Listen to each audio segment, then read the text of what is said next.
ఏమండి నేను ఎన్నిసార్లు షాపు తీసుకెళ్ళు అని అడిగినా తీసుకెళ్ళరు ఏంటండి?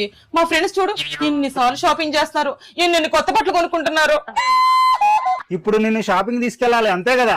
పద షాపింగ్ వెళ్దాం పద. ఎన్ని కొత్త బట్టలు కావాలని కొనుక్కుంది కానీ పద. ఉండండి ఇప్పుడే రెడీ చేస్తాను. ఏ ఒక్క నిమిషం ఆగు. అయినా కొత్త బట్టలు కొనుక్కొని నీకు ఉపయోగం ఏందంటే చెప్పు ఒకసారి. అంటే నీ ఫ్రెండ్స్ అయితే కొత్త బట్టలు వేసుకుంటే గానీ అందంగా ఉండరే, నీకంత అవసరం ఏముంది చెప్పు?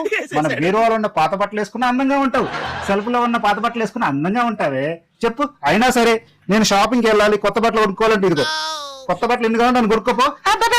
డబ్బులు ఎందుకండి దండగా, మన ఇంట్లో పాత బట్టలు ఉండగా కదా.